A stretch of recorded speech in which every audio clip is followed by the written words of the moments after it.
হাসান হোসেন হেসে হেসে নাচে তো আমার বক্ষে এসে, চোখে আমার বইতো নদী পেশে নে আমার।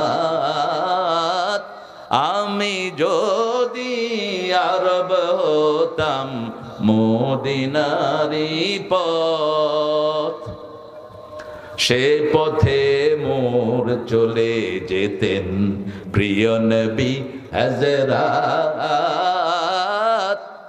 আমি যদি আরব হতাম মদিনারি পথ, মা ফাতেমা খেলতো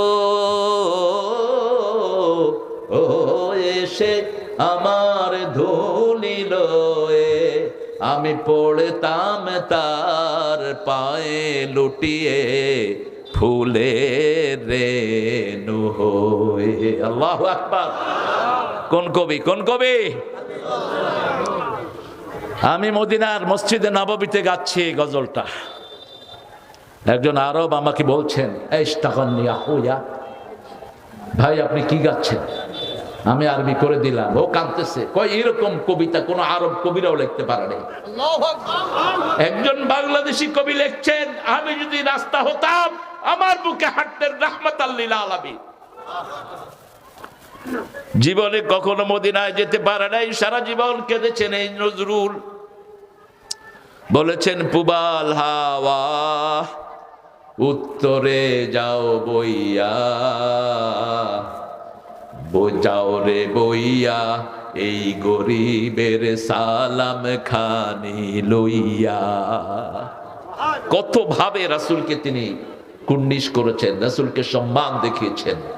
আল্লাহ এই কবিকে মাফ করে দেন, আমিন। হাসান হোসেন রাসূলের বক্ষে নাচতেন, বুকে নাচতেন।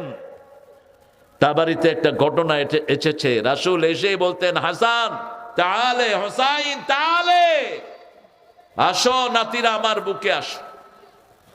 রাসূলের মতো ওস্তাদ পাওয়ার কারণে দুইজনই জান্নাতের ইমাম হয়ে গেছে। রাসূল বলতেন, হাসান হুসাইন আমার সুঘ্রাণ। দুইজনের গন্ধ নিতেন রাহমাতাল লিল শাম্মাহু ওয়া কাব্বালাহু। শাম্মুন সুম্মুন থেকে ঘ্রাণ, রাসূল বাচ্চাদের ঘ্রাণ নিতেন। কোন বাচ্চা রাসূলের বুকে উঠলে রাসূল তার সাথে এরকম নাক মিলাতেন আর ঘ্রাণ নিতেন। হাসান হুসাইনের থেকে স্পেশাল ঘ্রাণ নিতেন আর বলতেন রাইহানাতুল জান্নাহ।